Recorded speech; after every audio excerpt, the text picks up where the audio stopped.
Fiat, which started the automobile industry in Italy in 1899, built Europe's largest automobile factory in 1925. The company not only produces cars, but also becomes the backbone of the Italian army and economy with its warplanes, tanks and trains. How did Fiat, which set out with the idea of a car for everyone in 1930s, enabled the Italian and European people to own automobiles with the Fiat 500, the first modern mass-produced supermini model in automotive history? Fiat's story begins. Hit the road, Jack, or don't you come back no more, no more, no more, no more. Hit the road, Jack, or don't you come back no more. What you say? Hit the road, Jack, or don't you come back no more, no more, no more, no more. Hit the road, Jack, or don't you come back no more. Oh, woman, on, treat me so mean. You're the meanest woman I have ever seen. Guess if you say so. After his engineering education, Giovanni Agnelli, who started his career in army in 1893, became the major of Villar Perosa 2 years later. In those years, he learned about the horseless car that Carbenz invented and started to produce in 1885. Seeing great potential in this invention, Giovanni decides to seize this opportunity to use his engineering and entrepreneurial talents. He succeeded in finding a group of investors for the horseless car project, and in 1889 he founded Fabbrica Italiana di Automobili Torino, the Italian Torino automobile factory. Agnelli, who put forth a capital of $11,500 in today's money, becomes the director of the company. Determined to start the automotive industry in Italy, the company also had to manufacture its first car. However, although Giovanni had an engineering education, he had no experience in this field. Siriano GB, which has been producing bicycles since 1888 in the city of Turin, designs a small two-seater car in 1899. However, the company, which has high bicycle sales and has difficulty meeting the demand, decides that it cannot afford automobile production. In the same year, he buys the patent rights of the vehicle designed by Giovanni Siriano. Thus, in 1899, the first Fiat model was produced. The Fiat 4HP had a 0.7-liter 4HP engine and could reach a speed of 35 km per hour. In the first year, 24 cars are produced with 150 workers. Auto racing was very popular with the public in the early 1950s, and it was also very important for manufacturers to advertise themselves. For this reason, Fiat wins the Italian race it participated for the first time with the Fiat 24 HP race car it produced in 1902. A year later, the company produces the more powerful and the faster Fiat S74. The 74 HP racing vehicle achieved significant success in the Paris and Madrid races. This success made Fiat known outside of Italy as well. In the same year, the company produces its first truck with 24 horsepower. Fiat, which opened the company to the public in 1903, increases its production capacity with capital obtained. Annually, 135 vehicles started to come off the production line. 3 years later, while the number of employees increases to 2,500, the production capacity increases to 1,150 cars. Developing a new vehicle in 1908, the company pulls the Fiat Tipo 1 model off the production line. The car, with a maximum speed of 16 horsepower of 70 km per hour, enables Fiat to open up to the foreign market as well. The model is imported to America, England and France. Especially taxi Fiat ones become popular in Europe. Giovanni Agnelli visits Ford, the world's largest manufacturer, in 1910. He interviews Henry Ford and receives information on mass production assembly and improving efficiency in production. In the same year, the company, which has been the largest manufacturer in Italy since its establishment, removed the Fiat Tipo 0 model from the production line in 1910. The model, which was a small family car, had 15 horsepower. Inspired by the Ford factory, Agnelli uses standard parts in the production of the vehicle. The vehicle was simple, robust and durable. Thus, the company managed to reduce costs while increasing the speed of production. The vehicle, which was successful in a short time, became the first Fiat model with 2,000 units sold. In the same year, the company, which grew even more, opens its first factory outside of Italy in New York. Fiat produces more luxury models for the American market because the company had no chance to compete with Ford, which produces tens of thousands of cars a year in the economy class vehicle market. When the first Fiat models went on sale for $3,600, the Ford Model T was priced at $650. However, the company managed to get a share of the luxury car market, and the owner of Fiat in America became the superiority indicator. In those years, it was important to produce the fastest cars in terms of showing what manufacturers could do. In Germany, Benz company broke the land speed record by reaching 203 km per hour in 1909 with the 200 HP Blitzen-Benz model produced using aircraft engine. A year later, Fiat produced the 300 HP Fiat S76 and reached a speed of 213 km per hour, equalizing Benz record. The vehicle is nicknamed the Touring Monster. A year later, the company, which won the American Grand Prix with its Fiat S61 racing vehicle, carries its prestige to different continents. Giovanni Agnelli, who felt the military tension in the world at the beginning of the 1910s, concentrates on the production of weapons, aircraft and carrier engines. In the process that started with the Tripoli War between the Ottoman Empire and Italy, Fiat became the biggest supplier of the Italian army. In the First World War, the number of employees in the Fiat factory increased to 30,000 people, and truck, tank and trains were produced for the army. In addition, about 1,000 Fiat Tipo 70 models, the production of which started in 1915, are also delivered to the Italian army.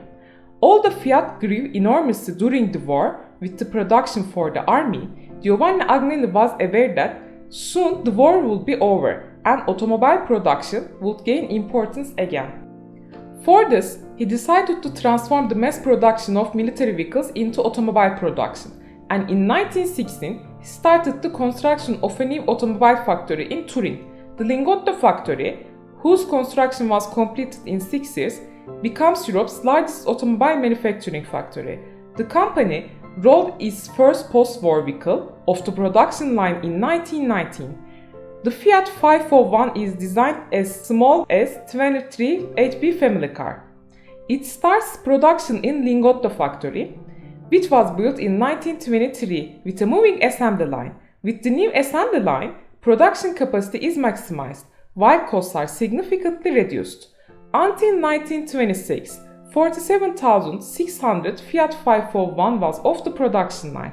The company dominates the automobile market in Italy, of which it owns 87%. Fiat also introduces different sports models to the market. Fiat history changes when dictator Mussolini seizes power in 1925. Mussolini asks producers to focus on the local market. For this reason, Fiat is forced to abandon its plans to expand abroad. The company continues to produce small-budget family cars for the Italian market. In 1925, the Fiat 501 was replaced by Fiat 509, the 22 horsepower model with a 1-liter engine weighed only 650 kilograms. The economic vehicle is in great demand in the market. Within 4 years, 90,000 units are sold. Although Fiat continues to grow, increasing the quality and capacity in production also begins to be difficult. In addition, the company mainly produced 2 types of cars, a simple economy model and a more luxurious model. In Italy, 4 out of every 5 cars were Fiat made. For this reason, the company, which could not satisfy the consumers, entered into a crisis in 1929. The one who saved Fiat from this situation was Mussolini, whom Agnelli supported and had a close relationship with in order to come to power. It raises customs duties to prevent the arrival of imported cars, especially for production, into the country. Thus, the company, which managed to overcome the crisis, took the Fiat 508 Balilla model off the production line in 1932, replacing the Fiat 549 for the small class car market. The 20 HP 2 and 4-door vehicle with a maximum speed of 80 km per hour is also produced in assembly plants in Poland, Germany and France. However, since the price of the vehicle is not economical enough, the sales cannot meet the expectations. The fact that the Great Depression experienced in the world has reduced the purchasing power of the people is also effective in this. The selling price of the Fiat 548 was 10,800 Italian liras. This price is equivalent to 10,470 euro today. Within 5 years, 113,000 Fiat 548 will come off the production line. After this failure, the company decides to bring the smallest, cheapest car possible to the market due to low purchasing power of the public. The demand of the Mussolini government from Fiat to produce the people's car, as Hitler wanted in Germany, was effective in this decision. In fact, some investors and small companies were experimenting these microcars in Europe and Japan at that time, but most of them were far from practical and usable. Fiat's new model should have been a 2-seater and had 100 liters of trunk. This price should have been under 5,000 Italian liras. While the company is working on the new model, automobile design is revolutionized in America. The American Chrysler introduces the Chrysler Airflow model with a completely aerodynamic design, which it tested in the wind tunnel in 1935. Fiat is also affected by this revolution and uses it in the design of the new model. A year later, the Fiat 500 Topolino rolls off the production line. At just 550 kilograms with 0.6 liters of 13, would be one of the smallest cars of the model era. The name Topolino, which means little mouse in Italian, becomes the nickname of the vehicle among the people. In order to keep the interior volume at the maximum level, contrary to the common usage at that time, the small engine of the vehicle is placed ahead of the front axle. While the model can reach 80 km per hour, it consumes 6 liters of fuel per 100 kilometers. The speed of 80 km per hour was sufficient for the Italian roads of the period. Although the vehicle looked very simple, it was ahead of its time with its hydraulic brakes, hydraulic shock absorbers and electric windshield wipers. The Fiat 500 becomes the world's first modern mass-produced supermini car. Although it is planned that the price of the vehicle will not exceed 5,000 liras, this target cannot be achieved. The calculated cost is almost doubled and the model is on sale for 8,900 liras. However, this cannot prevent the success of the Fiat 500. The Italian people love the new model and tens of thousands of Topolino are starting to come off the production line. The vehicle is in great demand not only in Italy but also abroad. Exported to Australia and China, the vehicle is also produced under license by NSU in Germany and Simca in France under license. As everything went well for Fiat, Second World War began in 1938. Although automobile production has not stopped completely, most of the capacity is used to produce military vehicles for the Italian army. The company produced 1,820 Fiat C-32 fighter jets during the war. Although the much more advanced Fiat D-55 fighter jet was produced in 1943, production was limited, coincided with the end of the war. Various weapons are also produced not only for the Italian army but also for the German army. During the war, more than 50,000 workers worked in Fiat factories. Although automobile production is severely restricted, the piece of 120,000 units for the army is out of 500 production line until the end of the war. Towards the end of the war, Fiat factories are bombed by the Allies. In Italy, the regime of dictator Mussolini collapsed. He dismisses the founder of the National Committee, Giovanni Agnelli, from Fiat because of his ties to Mussolini. Agnelli, who couldn't bear the sadness of this, died in 1945. Fiat, which started to rebuild its factories that were destroyed after World War II, faced raw material supply problems due to having too many workers and unusable Italian roads. Aid for Italy and Fiat comes from America with Marshall Aid to rebuild Europe's industry. the company starts automobile production again in 1948. The first vehicle to come off the production line becomes the Fiat 500B, the most popular model of the pre-war era. A year later, the front design of the vehicle was modernized and the new model was launched under the name Fiat 500C. The company also begins to produce different versions of the model. The 4-seat station wagon version of the vehicle starts rolling off the production line as the Fiat 500C. In addition, the cargo version is also on sale.